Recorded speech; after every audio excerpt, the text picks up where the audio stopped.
Welcome back to the most important podcast in the world. I'm your host, Reese Wood, and on this episode, Matt Nemetz. Matt specializes in multidisciplinary design. What does that mean? We're going to find out. And it spans quite a bit. You're going to have to find out in the episode. But Matt also runs a couple businesses, Focal Fuse and also Bopper. But you can find Bopper at boppr.com, Focal Fuse, just like it sounds, focalfuse.com. And what he does with Bopper is pretty amazing. If you're trying to get out of the Flintstone age where you're using business cards, I guess, there's got to be a reason to still use those. But if you're trying to get past that and you're looking for the next technology, the next big thing or innovation, that's what Matt's doing with Bopper. It's a way to connect with other people, businesses, other creators, anyone that has a smartphone. So you can connect with anyone. Matt does so many different things when it comes to design. I know I've actually inquired with him in the past about other projects. He did a project back in 2015 when I was doing a morning show on community radio. He helped me basically donated a logo to me, I believe, back then. But he also helped with the logo for this very show, the most important podcast in the world, and that is no small task, understandably, right? I also wanted to mention, if you go to focalfuse.com, check out his store. Matt has so many cool things there, but one of them I had to pick up this week. He has a shirt that says, "Character is currency." And that message resonates a lot with me. So just wanted to promote that, a little extra special promotion on that, because his store has, like I said, so many different awesome things. He's got hats, patches, t-shirts of all kinds, men and women, all kinds of cool stuff. Definitely check it out, focalfuse.com/shop. But let's get into this episode. I hope you enjoy. We got Matt Nemetz, and welcome to the most important podcast. Matt, I want to ask you, I know I've been having some technical difficulties here. You're a kind of guy who deals with technical things all day, every day. You're what is described as a multidisciplinary designer. Is that the best way to describe it? Yeah, I mean, people have called me many different things. That's kind of one of the terms that I like to phrase it as. Multidisciplinary covers a lot of ground. And I feel like with what I do, I definitely have covered a lot of different ground as far as that goes in the creative space. So, yeah, that's definitely one way of putting it. So I like to ask everybody, where this all started, and with you, I'm really interested because you do so many different things, such a wide span of different specialties. But I want to know, where do you feel like this all started for you? I mean, to be honest, I've always kind of been into creative things and outlets, like since I was a kid. So growing up, big on watching movies and just any kind of art in general. I was really drawn towards like music as well, and like vinyl covers, just going through all the different kind of iconic covers and seeing those kind of things are more impactful and staying with you throughout time. So being exposed to all that stuff growing up, and then kind of also just being like in that skateboarding scene too, I was just drawn to that kind of art sort of culture, if you would kind of put it that, I would say. But yeah, definitely a lot of people in my family were creative. My grandma always painted, and that was inspired to me growing up to see kind of the stuff she did. So I kind of attribute some of that to my early childhood, just being around some of that. Nice. All right.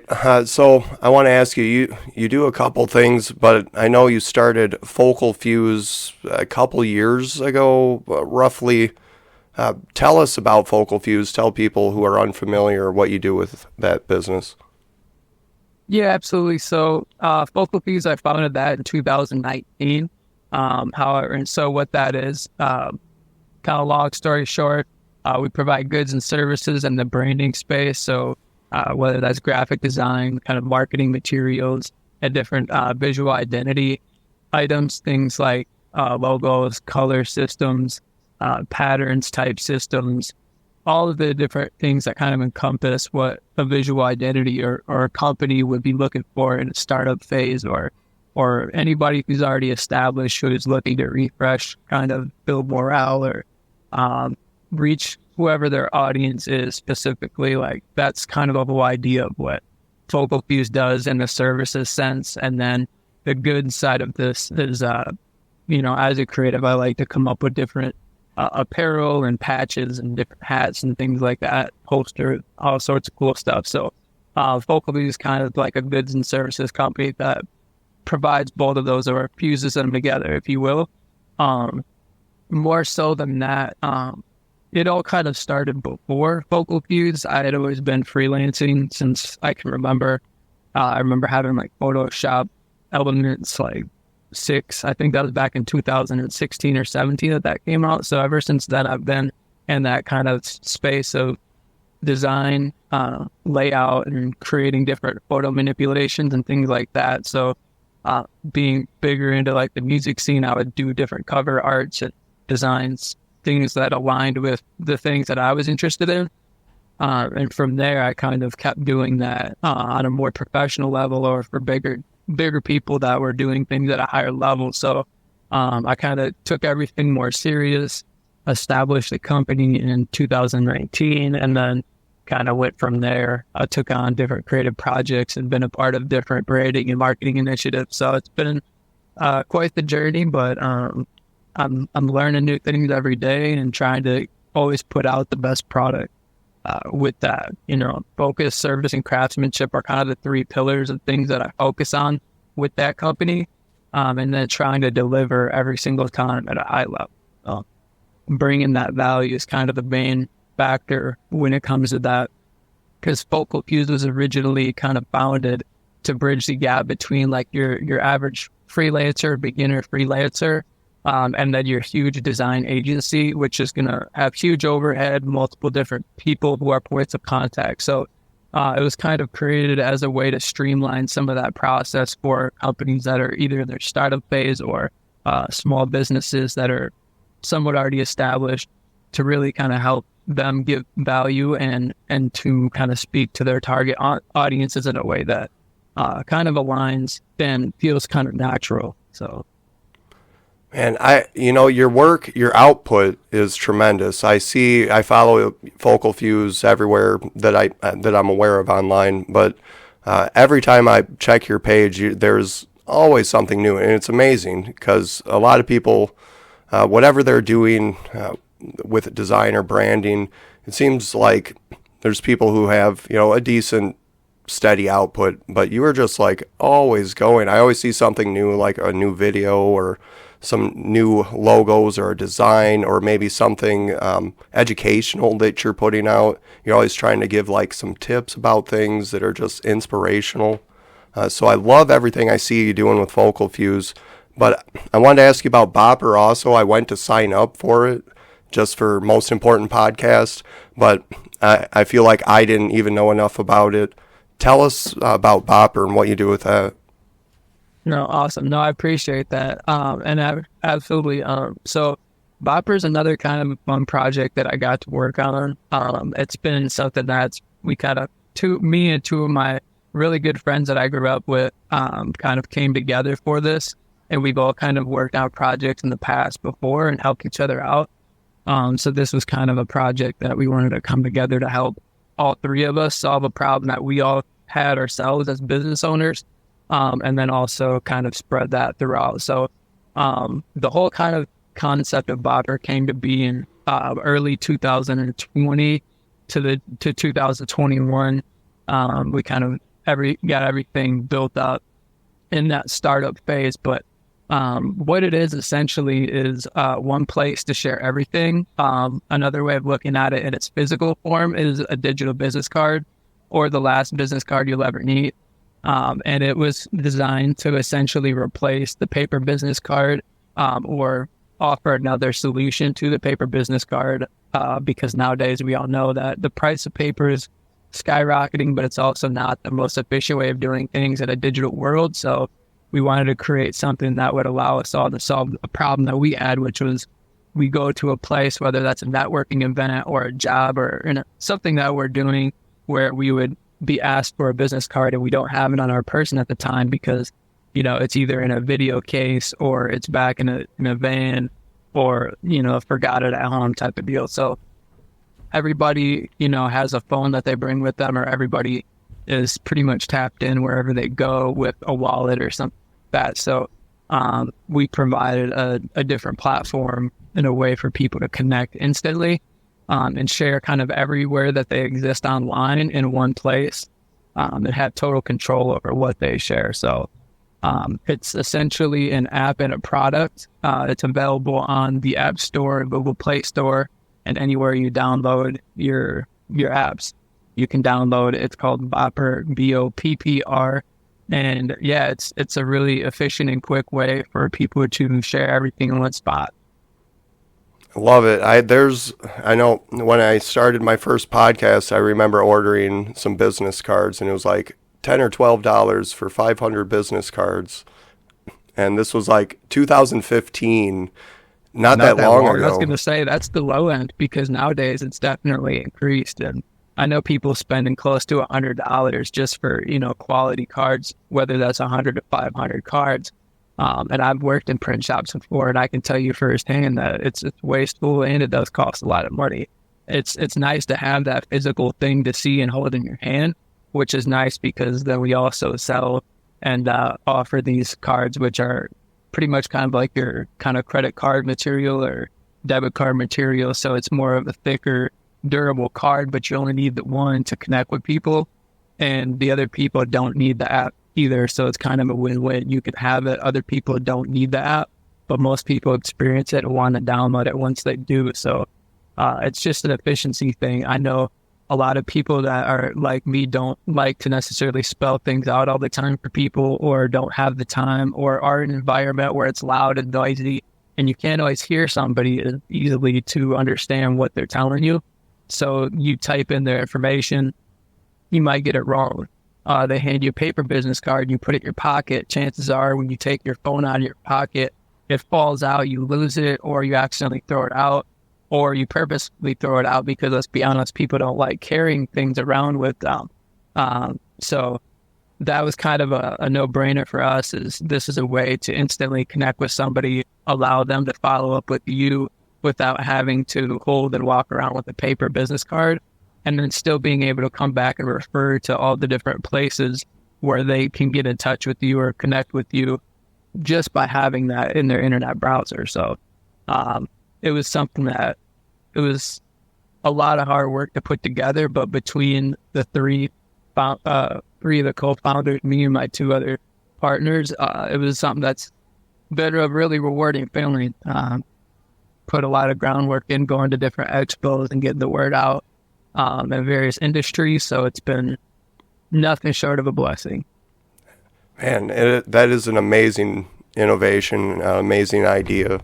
I hope everyone listening checks this out, because that's, like you said, it's just such an easier way to connect, and it's something everyone's doing. If you're a creative person of any kind in the podcasting world, anything out there in terms of being creative, it's such an easy way to connect, even for business people and just everyone out there.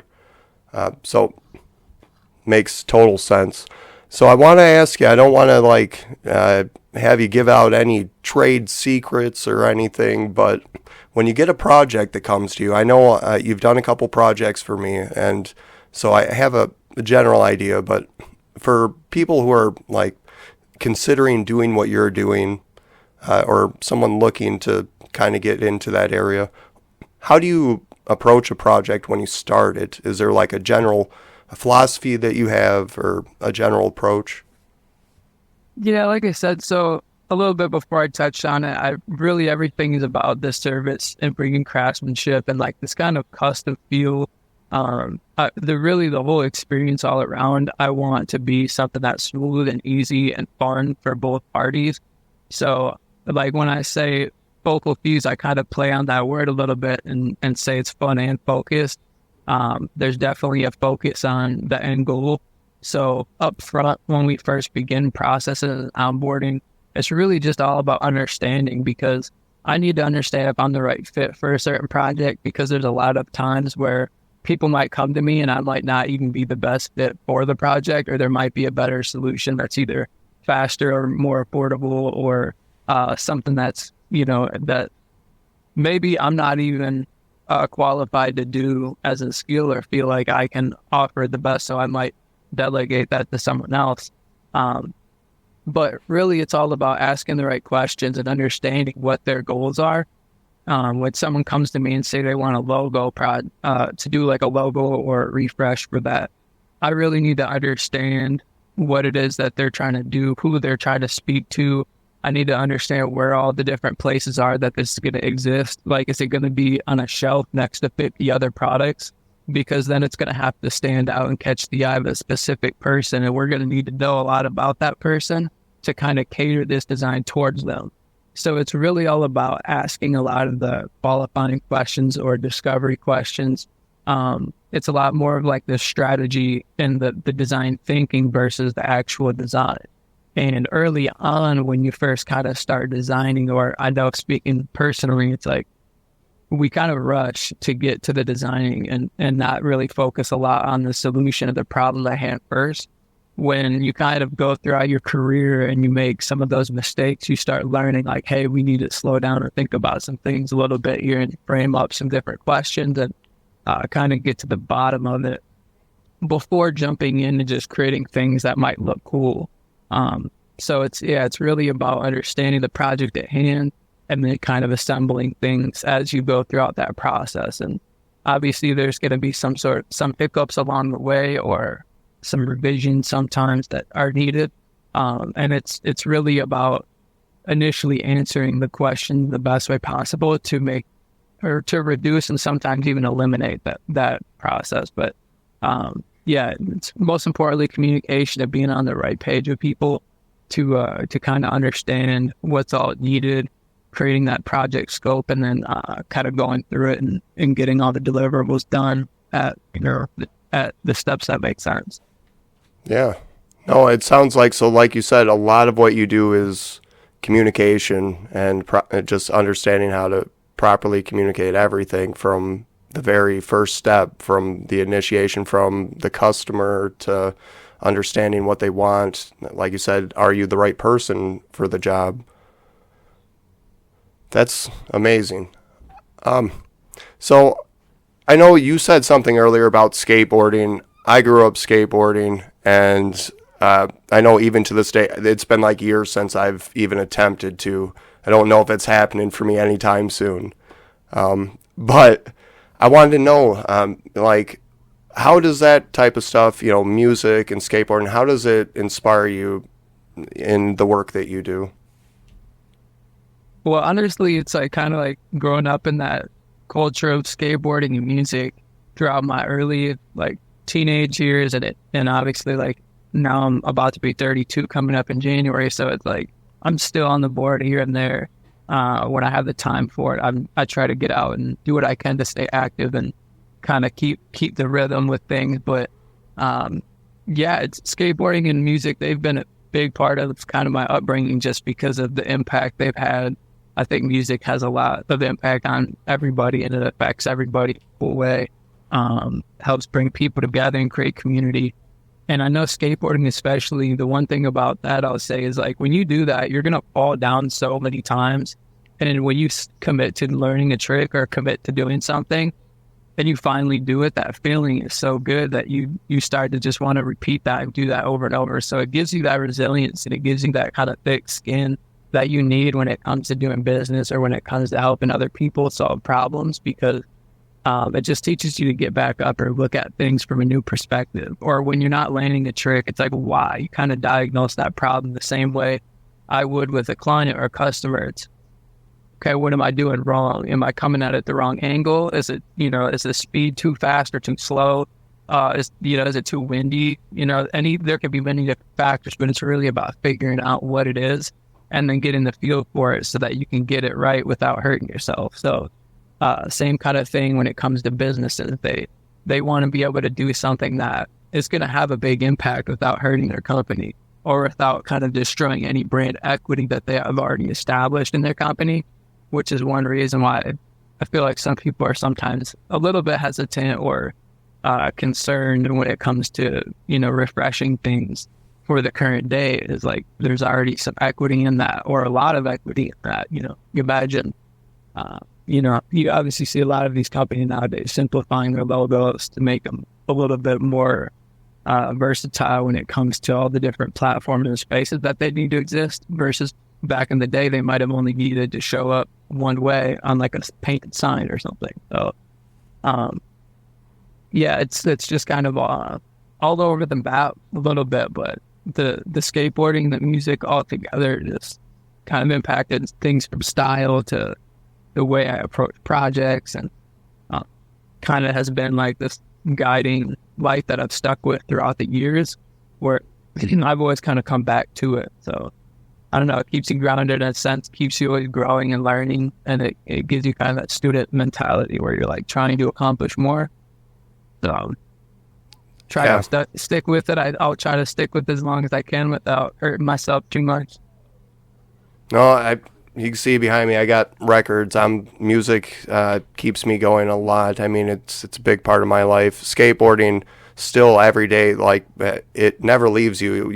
If you ever skateboarded for a shorter amount of time in your life, you'll start looking at everything as if it's could I use that? You're looking at the outside of the courthouse wondering, what could I do there? Like, it never leaves you. Yeah, the same thing with design. It's like any restaurant I go to now, their menus, I'm just like, come on, man.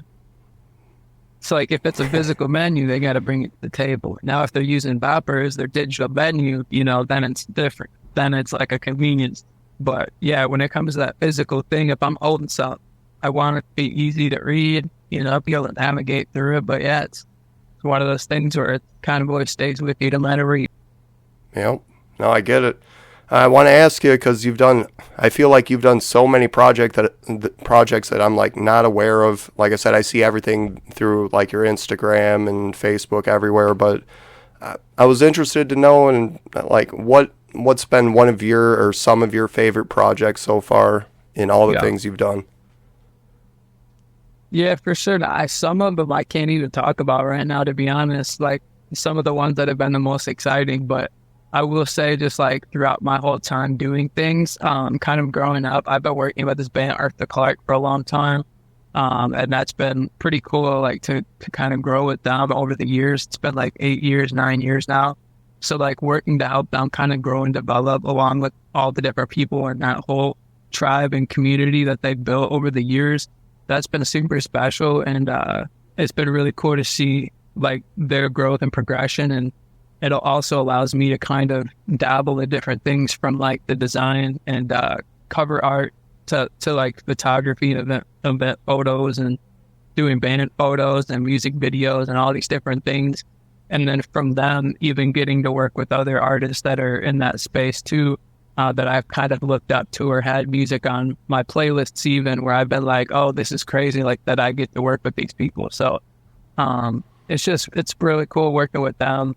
And yeah, I mean, there's so many different projects that I get to be a part of, and they all are kind of unique in a sense, whether, some have been more like outdoorsy, where others are kind of in the fashion field, a lot of things in the music and entertainment space as well. But it what I do kind of takes me in all different directions, and I get to work with a lot of different people. And so I'm able to see things from all these different kind of worldviews and see things through different lenses. And it's really kind of cool, the things that you learn from being able to do that. So I could, 1 week work on an event for, a big barbering event. And then the next week I might be working on, something with like landscaping, or so you never know. And you kind of have to do a lot of research when it comes to working in different spaces, excuse me. So with that, yeah, you start to learn a lot of different things about different industries and different markets and kind of like who those people are that you're going to be communicating to. So that's kind of really cool. But yeah, overall, I worked with a lot of different people throughout the years, way too many to name, but I'm definitely appreciative for every project that I get to take on and work with people. And it's really cool to see like what we can build together, when we do put ideas together and just make them bigger than what they ever would have thought initially. So, yeah, a lot of really fun things. Definitely. I know I pretty much credit Earth to Clark for bringing you to my awareness or making me aware of your work because, yeah, I know it was probably around 2015 you did a logo for an event that was going on at that time. And like even then, this was before Focal Fuse. I saw all kinds of stuff you were doing. And so I've seen you progress over the years. And you've just like skyrocketed, taken off. So it's amazing to see because there's a lot of people who just try. And I know even with podcasting myself, anything you do, there's always a chance to fail. I've had a lot of setbacks, but you've been like grinding nonstop and it shows. So I just want to let you know it does show there. I appreciate that. Yeah, it's been a lot of, like you said, a lot of failures that you learn from it. It's just about not stopping. Like that's the main point to me is like, I feel like you don't lose unless you stop. If you keep going, you're still going to keep progressing and compounding little things and achievements day by day. So it's never really a matter of you failed unless you completely stop. Exactly. All right. I want to ask you about challenging moments because like I said, when we started this very episode, there's always something. I know for me, there's always something that comes up. So when those little things, they could be little, they could be big, but challenges, what do you do about them when they pop up? Yeah, I mean, life happens to all of us, and it's really just about kind of slowing down and thinking about things. And I know sometimes it's easy to be, really reactive in the moment, trying to find a quick solution or a quick response to something, but especially since we're tied to our phones and the technology, it seems like almost 24/7 to be caught up in different, work emails or different phone calls and messages. Just kind of sometimes taking a step back to think about things and then approaching it after that. It's tough because different challenges come in and there's, sometimes it's easier to find a solution and it's a quick fix, and other times it's not. There's no real easy answer for it, and it's almost about reverse engineering what doesn't work until you find what does. And I found that out a lot, over the years. It's like no one's really had any answers that they've handed to me. I've spent thousands and thousands of hours like learning online, reading books, trying to study people who did it before me, who I looked up to. And I hold myself to a very high standard. So when I come to a project, I find myself getting challenged on things a lot. If it's in the video production world, there's a handful of things that can go wrong all the time, and they usually always do. When it comes to design projects, there's always certain, directions I might want to go with a project where it just doesn't make sense to do it that way. So then you kind of got to revert back to rethinking the approach for certain things. So the main thing about challenges, though, is you just got to keep finding a different way, or if the problem is persistent, just keep being persistent and finding a solution for it. Because there's no real way of getting around challenges that are going to happen, and it's almost better to expect that they're going to happen because then you can be ready for when they do. Absolutely. Well, I know with like when it comes to being productive, Bopper is like one of those things where, like you said, connecting, it makes it 100% easier. But like, do you have any other tips for like daily productivity for people who do something similar to what you do, or for creative types of any kind? Yeah, number one is create systems. It makes everything easier. So having a systemized way of doing things, whether that is in life, for me, one of the things I like to do is always getting my kids' clothes out the night before, getting their school stuff ready the night before, just so that I know going into the morning that we're prepared, we're good to go. If there's anything anything that is happening in the morning that needs attention, there's still things that are in order. Same thing is with designing. You don't want to just have guesswork every time a new client comes to you. You want to kind of already know what questions that you want to ask them to get the details and answers that you need, and that information in order to do a good job on the project and have all of the kind of specs in mind. So it's definitely creating systems to be more productive, especially on the repeatable work and things that you're doing a lot. I'll even create file folders that are structured a certain way so that with every new project, I'm not reinventing the wheel each time. It's just, okay, create a duplicate of this folder. Everything's in here ready to go. I have all these documents created that I can send off for onboarding and for offboarding. And it creates this kind of streamlined process that everybody enjoys because it's not dragged out. People don't have to worry about working with, 15 different people and having all these different points of contact. Oh, I think it was Tony that said this, or I think, David or Susan said something else. So it's like you get to talk to one person who's with you from the beginning to the end. And a lot of people like that because, there's somebody there to give you that feedback. There's somebody there that you can kind of have this partnership with in a sense, where I'm not necessarily looking at people as a client per se. It's more like we're partnering up on this project to deliver a result that's going to benefit you and it's going to benefit me because I'm able to showcase this in my portfolio as well, and I'm able to show other people this company and help promote their company and market their company as well. And so it's not really about me per se. It's just about the end goal and helping those people get kind of whatever outcome that they're looking for. So, is it more subscribers? Is it more product sales? Is it, more people that are aware of their brand? So it just, it comes down again to the strategy of everything.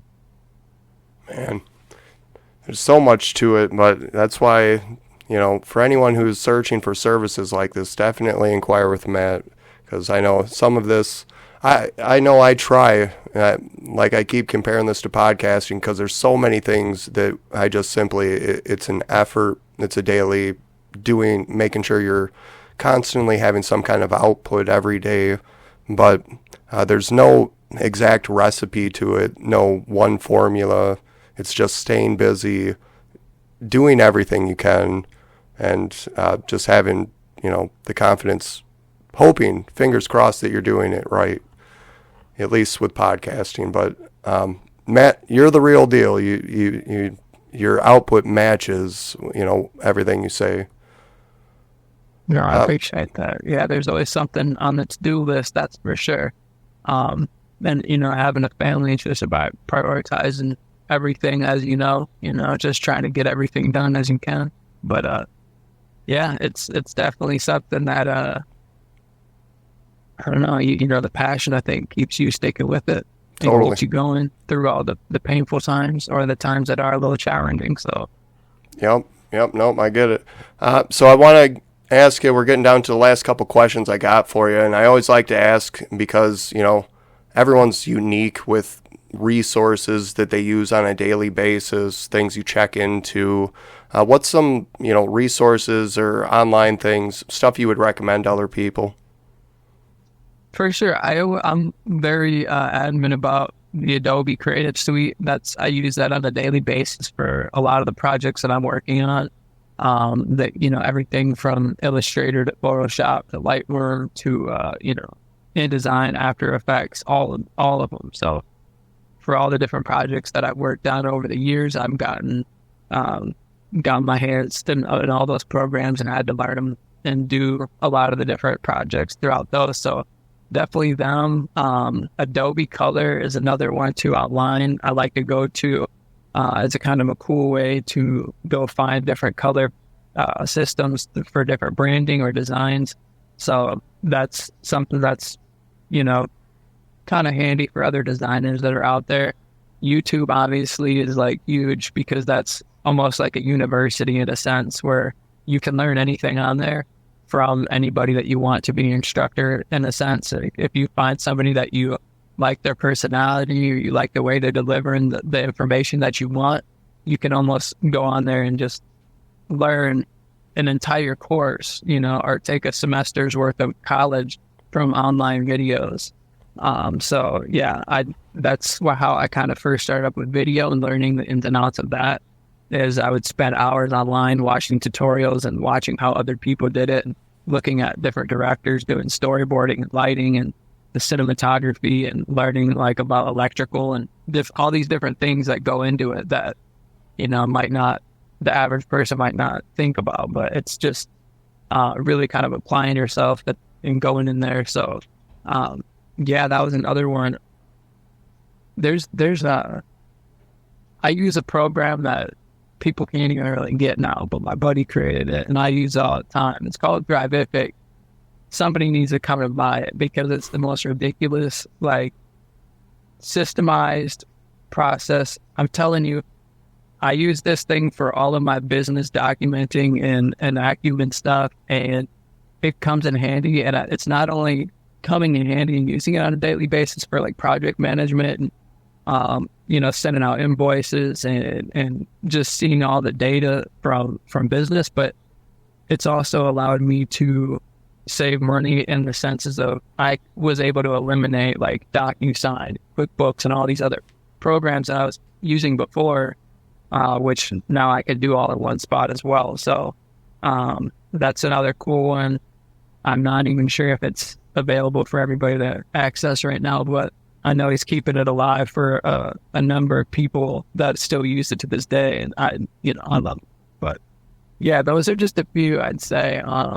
And then obviously Bopper adds, your one spot again to share everything, which nowadays everybody's looking for other people to follow them or to scan a QR code or to see them somewhere. So it gives you all the options when it comes to that.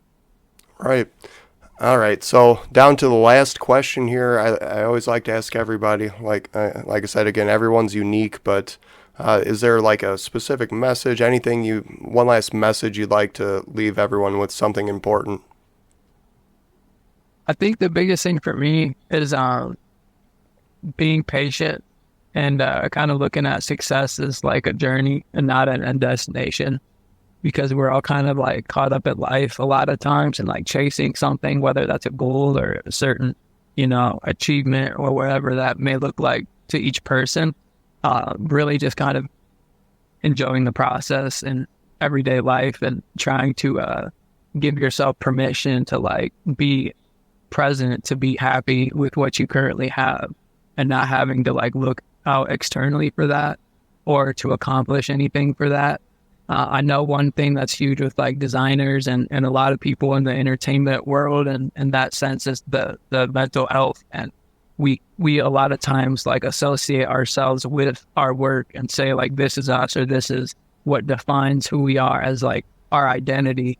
And a lot of that it come into like the personal branding thing where we're trying to say certain things or, cover certain topics that educate people that we're like-minded to, or whatever the case is, our audience of people that you want to connect with. But just giving out yourself permission to really, to just be okay with, embracing the time that you're currently in, not kind of like wishing an end result would happen. As much as I would like to say, this is my end goal and I want it right now, just being kind of patient and enjoying the journey, the ups and downs, like the grind and grit of the early stages of anything, kind of like embracing that struggle and being okay with that, and just knowing that like you have faith that things are going to be where they need to be and it's really not in my control. All I know is like I can show up every day, be consistent, and take the necessary breaks when needed, but give myself that space to just be and to enjoy the journey. Man, I get it. I like it. All right, Matt. Well, I got to thank you again. I really appreciate you coming on and talking with us. But I'm going to, promote all your websites. It's in the intro to this episode. Again, thank you for coming on. Appreciate it. No, I appreciate you for creating this platform, and definitely for reaching out to me. It's been a pleasure. All right. Take care, Matt. Yeah, take care.